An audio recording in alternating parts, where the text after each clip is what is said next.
Le docteur Comte fait la tournée des commissariats du Val-de-Marne qui ont besoin de lui.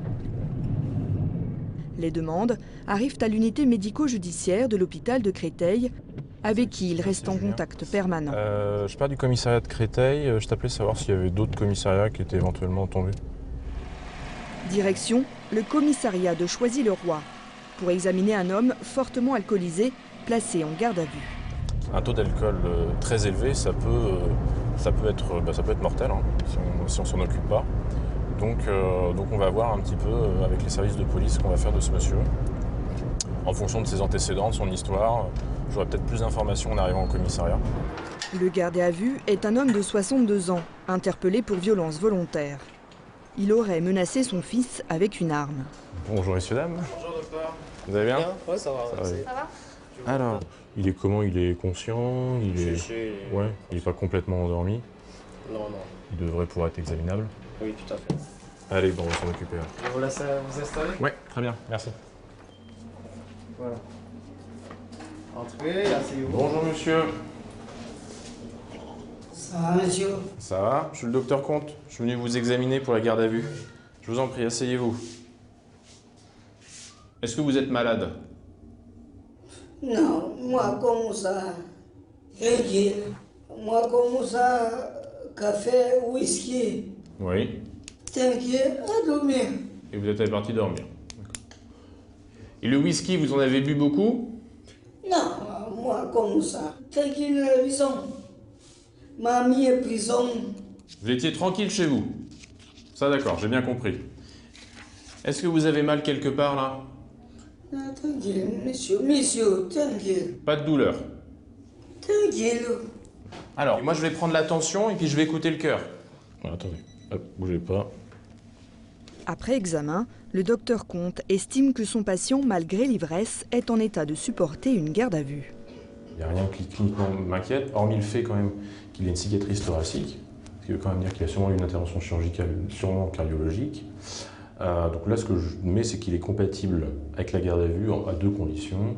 C'est que premièrement, il y a une surveillance régulière, qu'on met quasiment habituellement à chaque fois qu'on voit une personne alcoolisée. Et deuxièmement, si on refait un examen une fois que l'alcoolémie sera abaissée. Ces réserves, le médecin en fait part au policier quand il remet son certificat. Alors, pour ce monsieur, j'ai un petit souci. Il ne parle pas très bien. Quant à savoir si c'est dû à l'alcool ou à ses origines, je ne sais pas trop. D'accord. Dès qu'on a une alcoolémie qui est normale ou qui est en dessous de 0,5, hein, on le ramène, on le réexamine. On le ramène pour vous? Ouais, enfin vous nous recontactez. Soit ce sera le médecin qui se déplacera, soit vous nous l'amènerez. Mais qu'on puisse le réexaminer et voir à ce moment-là, peut-être vous verrez à ce moment-là s'il peut s'exprimer convenablement en français ou s'il y a besoin d'un interprète ou quelque chose comme ça. Parce que s'il a besoin d'un médicament pour son cœur, c'est généralement pas le type de médicament qu'on arrête comme ça du jour au lendemain. Voilà. Je vous en prie. Au revoir. Le docteur Comte doit maintenant rentrer à l'hôpital de Créteil. Un autre gardé à vue l'attend sur place. Son état de santé semble inquiétant, alors les policiers ont préféré l'amener directement à l'unité médico-judiciaire. Juste monsieur, comme je vais devoir vous faire une petite piqûre au bout du doigt pour votre glycémie, j'aurais besoin que vous alliez vous laver les mains. On me laver entièrement, j'étais dans une cellule. Non, juste les mains, ça J'étais dans une cellule dégueulasse, il n'y a pas d'eau. Cet homme de 52 ans a été arrêté après une altercation dans la rue et un délit de fuite. Son discours confus a alerté les policiers. Le médecin légiste doit savoir si cet homme est en état de poursuivre sa garde à vue. Je suis handicapé à 80%. Toute la police n'arrête pas de me massacrer, c'est-à-dire que je n'ai pas d'eau. C'est pas très grave. Je leur demande mon Doliprane, je leur demande de l'eau, je n'ai pas d'eau. D'accord. C'est pas très grave. Vous savez, j'ai fait beaucoup d'opérations médicales, donc pour moi des gardes à vue. Vous savez, 48 heures de garde à vue, qu'est-ce que c'est? Quand vous êtes réparé par les plus grands médecins. En fin de compte, j'ai un gros souci, c'est que j'ai été détecté génie. Et je suis irascible au con. J'ai une espèce d'avocate qui est venue, qui est con comme un balai. Patiemment, le docteur Comte arrive à canaliser cet étrange patient.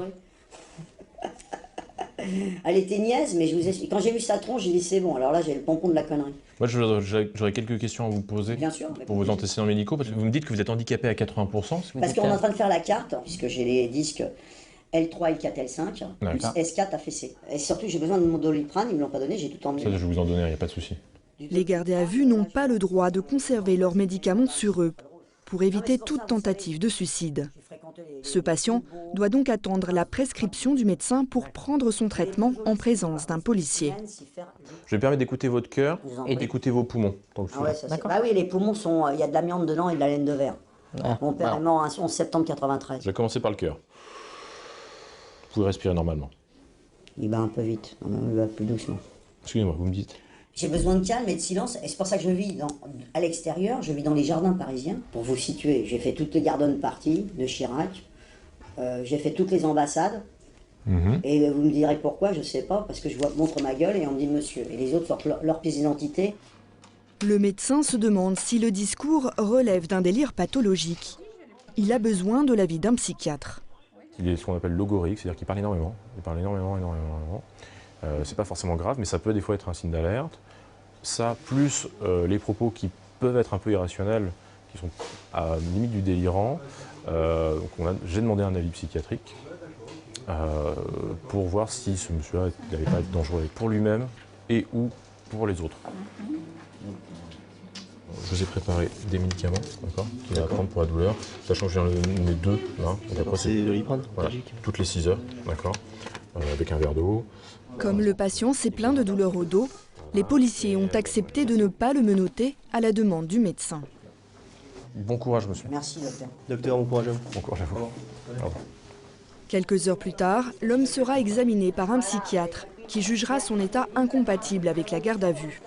Il sera hospitalisé en psychiatrie. Évaluer la santé mentale et physique fait partie des missions de l'unité médico-judiciaire de Créteil. Ici, seules les personnes qui sont en garde à vue ou qui ont porté plainte peuvent être prises en charge. Les médecins travaillent sur réquisition. Ils sont au service des enquêteurs dans une procédure pénale. Il y a 2 semaines, cette jeune femme a été mordue par un chien dangereux. Un accident qui peut sembler banal, mais qui l'a traumatisée. Moi, je n'ai pas vraiment beaucoup de détails sur ce qui vous est arrivé. Donc, qu'est-ce qui s'est passé, en fait, le 25 janvier, je crois, c'est ça? Oui, en fait, je me suis fait attaquer par un Rottweiler. D'accord. Qui n'était pas attaché, qui n'avait pas de muselière, et qui était 100 mètres. Donc, je promenais ma chienne.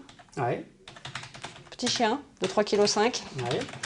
Et donc, il a voulu s'en prendre à ma chienne, donc il a réussi à attraper. Et il s'en est pris aussi à moi quand j'ai voulu rattraper la chienne, donc je me suis fait mordre au doigt. Votre chienne, ça va comment? Pronostic vital engagé. D'accord. Donc, voilà. Donc elle a déjà eu 2 opérations, donc ça s'est passé il y a 15 jours, déjà 2 opérations, intestin perforé. D'accord. J'ai toujours l'inquiétude pour la chienne, c'est surtout au niveau de l'attaque en fait que Enfin un Rottweiler en face de vous, c'est pas... Qu'est-ce que vous voyez là? Vous y repensez à cette attaque? À quoi en particulier? Des choses qui reviennent comme ça? L'hurlement de ma chienne, oui. D'accord. Ah ouais, les cris de la chienne, c'est... Ça, vous les entendez à tout moment ou il y a des moments particuliers où vous les entendez? Je les entends tout le temps. Tout le temps. D'ailleurs, à chaque fois que je les entends, voilà. Dès que j'en parle, c'est... Voilà. Le médecin doit mesurer les conséquences de cette attaque sur la santé de la jeune femme.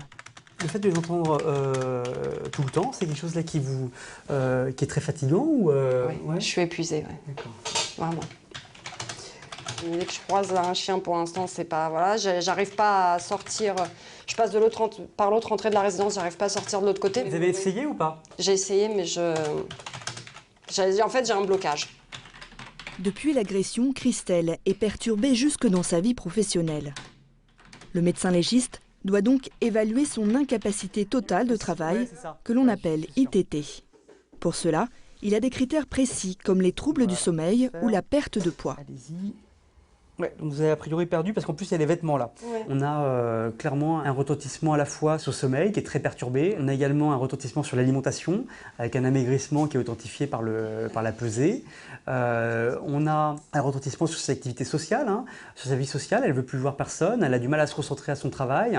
Elle a également des crises d'angoisse qui surviennent depuis. Bref, elle ne vit pas actuellement comme elle vivait 15 jours avant, et probablement pas comme elle vivra une fois qu'elle sera prise en charge et qu'elle ira un petit peu mieux, quoi.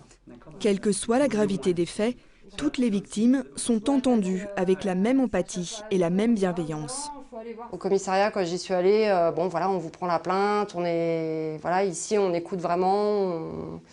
Malheureusement, c'est pas la première fois que je viens, donc je sais que ici il y a beaucoup d'échanges et qu'on aide vraiment les personnes qui sont en difficulté. Et, ça fait du bien aussi de pouvoir un petit peu en parler, quoi. Il faut que vous voyez quelqu'un, je pense, hein, d'accord, que ce soit un psychologue, que ce soit un psychiatre, mais quelqu'un en qui vous ayez confiance et vous soyez bien, mais déjà pour reparler tout ça à plusieurs reprises, parce que pour vous, c'est pas fini, c'est encore en cours dans votre tête. Ça se voit, j'ai les larmes aux yeux dès que je suis... Et voilà, ça va pas remplacer l'enquête, ça va pas vous rendre votre chaîne, mais au moins vous, ça vous permettra d'être un tout petit peu mieux et de vivre un tout petit peu mieux. Le certificat rédigé par le médecin va permettre à Christelle de prouver le tort qu'elle a subi. Il aidera le magistrat à juger le propriétaire du chien en conséquence. C'est Mohamed, hein, c'est ça? Oui. Allez, viens. Tu vas t'asseoir en face de moi. Là-bas, sur la chaise, juste en face de moi. D'accord. Ce matin, le docteur Awad doit s'occuper d'un jeune garçon. Mohamed a 9 ans. Il est l'aîné d'une fratrie. L'une de ses petites sœurs s'est plainte de coups donnés par son père. L'enseignant a fait un signalement et la brigade des mineurs a demandé que tous les enfants de cette famille soient examinés par un médecin légiste.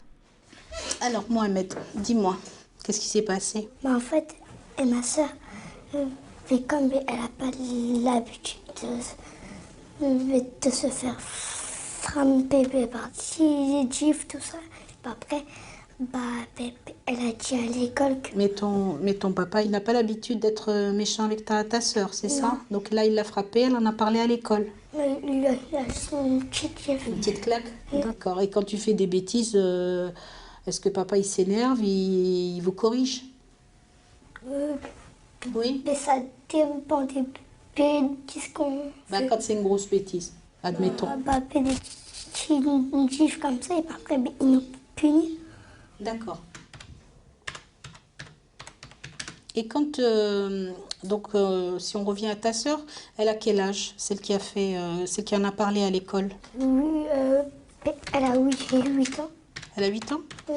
Et elle a l'habitude comme ça de recevoir des claques de papa? Non, c'est pour ça que... C'est la première fois? Non, l'une des premières fois. Comment ça, l'une des premières fois? Je comprends pas. Moi, Elle en a jamais parlé, mais il y a toujours eu. Elle a toujours reçu des claques. Non, c'est quoi? Non, elle n'a pas trop reçu de claques, elle. Et alors, pourquoi est-ce qu'elle en a parlé à l'école? Parce que ça faisait longtemps qu'elle n'en avait pas reçu. Et puis, là, ça va. Tu sais, Mohamed, j'ai l'impression que tu es en train de me balader. Tu es en train de me dire que tout va bien parce que tu veux pas que papa il ait des problèmes, c'est ça? Non, ça se passe bien. J'espère pour toi.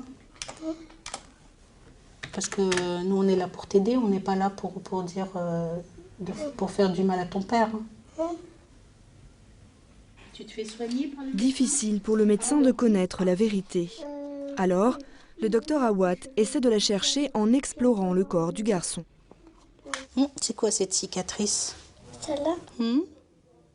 Tu te bagarres beaucoup avec tes sœurs et tes frères? Non, en fait, ils ne le font pas trop exprès. D'accord. Vas-y. Je vais regarder. Tourne-toi. Tourne-toi.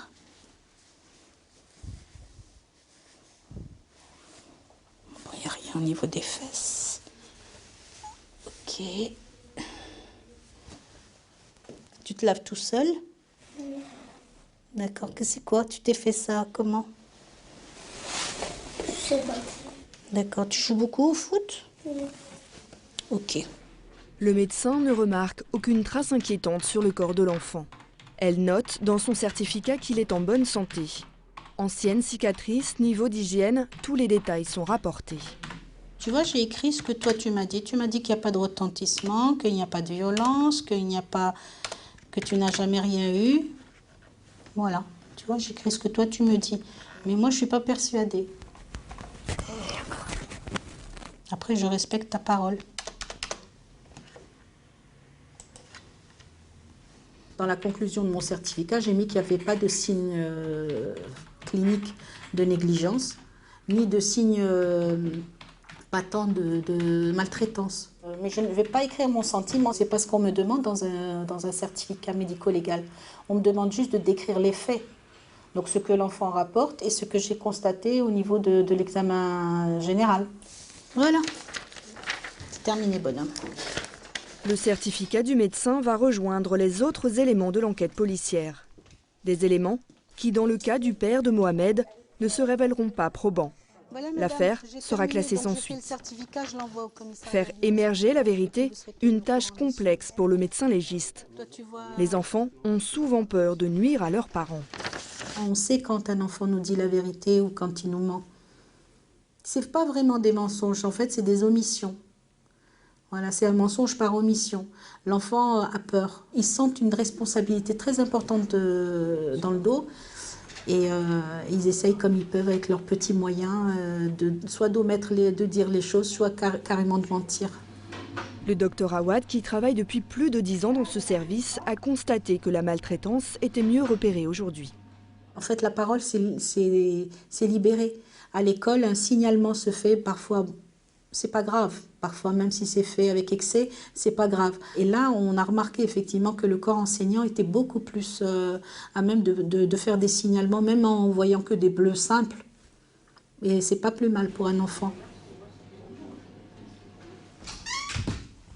L'infirmière arrive, va voir le verre d'eau. Qu'est-ce qui s'est passé hier? Il avait donné des points sur ma tête. Des coups avec sa main? Des coups sur moi. J'avais crié, je ne peux plus, j'avais crié. Comme c'est pas la première fois, les enfants, ils ont trop peur. Mon fils, il a appelé la police. Et puis les policiers sont venus. Il a sauté sur moi.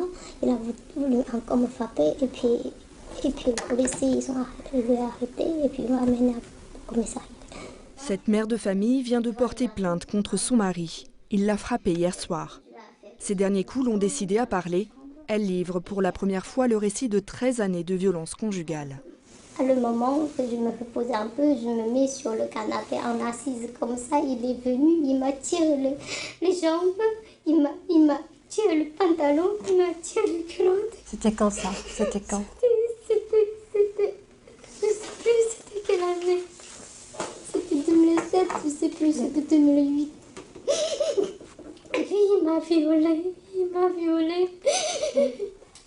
Alors cette histoire de viol, c'était un épisode unique ou ça s'est répété plusieurs fois? Ça s'est répété à chaque fois qu'il m'a frappé. À chaque fois qu'il vous frappe? Oui. Et hier, il vous a violé aussi? Oui, non, parce qu'il y a les enfants. Vous n'avez pas eu peur qu'un jour il a... Non, je peux plus. J'ai peur un jour il va sortir, il va faire encore quelque chose de très grave. Vous avez peur de sa sortie de la garde à vue? Oui. Moi, toute seule, je peux supporter, mais pas les enfants. Je suis sa maman, il faut que je les protège. Même les enfants, ils disent ça. Mon fils, il a que 10 ans, il peut me dire comme ça. Moi, je suis un adulte, donc il faut que je protège mes enfants. Je peux pas. J'évite les choses plus graves qui arrivent encore sur moi ou sur les enfants. Après avoir recueilli la parole de cette mère de famille, le médecin doit rechercher d'éventuelles lésions sur son corps. Des traces qui pourraient servir de preuve. Alors, hier, c'était des coups de poing. C'était où? Montrez-moi. Vous pouvez détacher vos cheveux?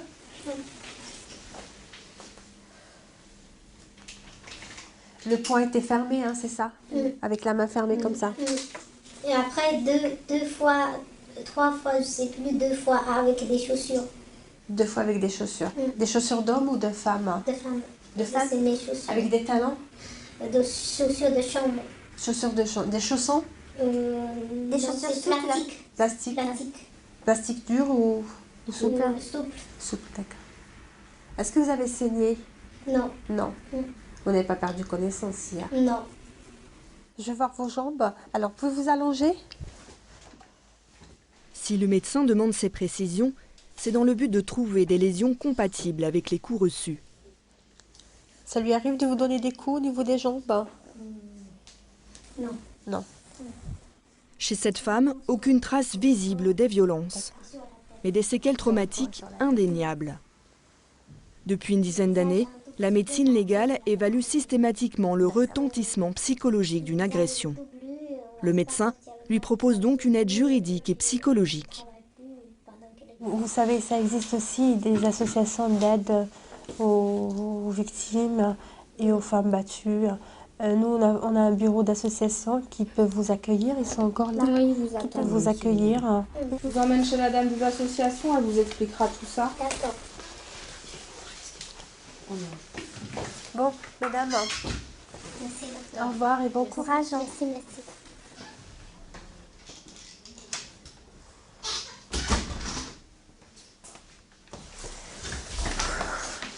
Difficile de rester insensible à ce genre de récit. Le docteur Ayad doit pourtant maintenant faire abstraction pour rédiger le certificat qu'elle doit remettre à la justice. Il faut à la fois recueillir, comprendre et toutes ces doléances psychologiques qui sont parfois beaucoup plus dures que les doléances physiques. Mais à la fois, il ne faut pas qu'on soit influencé dans notre décision, dans notre prise en charge de la patiente. Il ne faut pas qu'on soit influencé par cette émotion, par ce sentiment de compatie avec la patiente. Mais c'est très dur. Hein. Personnellement, ça m'est arrivé quelquefois d'interrompre la consultation, de sortir, de prendre un peu l'air, de boire un peu d'eau et de revenir pour être prête de nouveau pour écouter ma victime. Pour cette patiente, un examen gynécologique est inutile.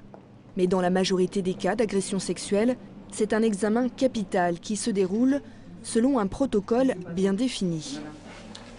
La différence qu'il y a avec un examen gynécologique traditionnel, c'est que nous, on ne cherche pas les pathologies. On cherche des preuves médico-légales qu'il y a eu une pénétration forcée.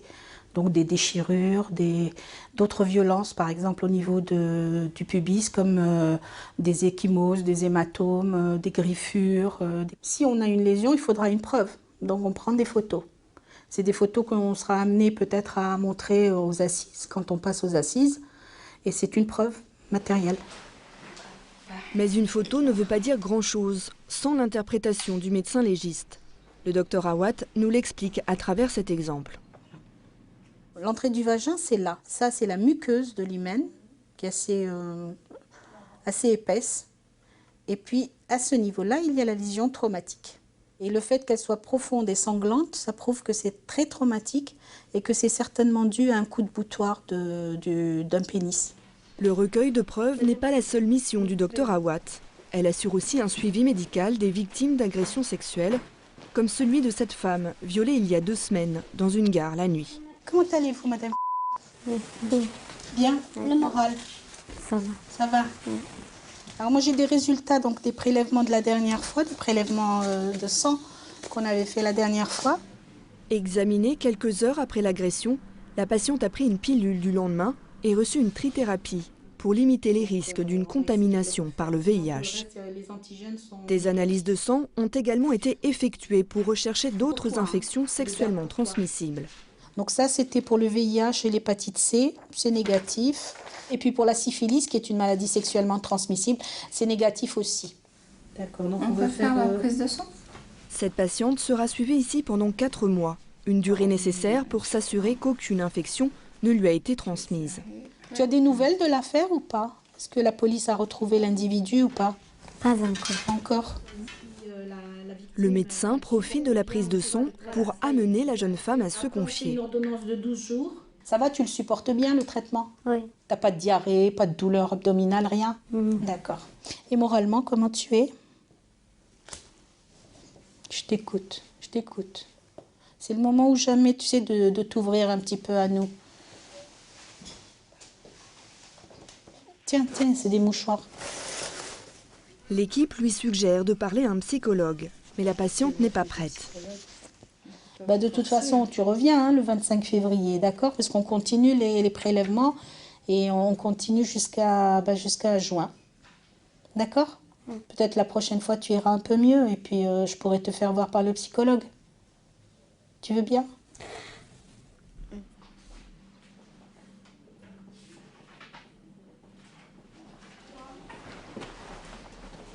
c'est une autre facette de la médecine qui est tout aussi prenante et émotionnellement très très lourde. Comme tout le monde, on a envie de tenir la main à quelqu'un qui souffre. Et ben, c'est ce qu'on fait. En plus, on lui apporte quelque chose puisqu'on lui apporte un certificat qui va les aider justement à avoir une oreille, enfin une écoute au niveau de la justice. La nuit est tombée, mais l'unité médico-judiciaire ne ferme pas ses portes. L'équipe se tient toujours prête à accueillir des victimes ou des gardés à vue. Chaque jour, une 50aine de personnes sont prises en charge.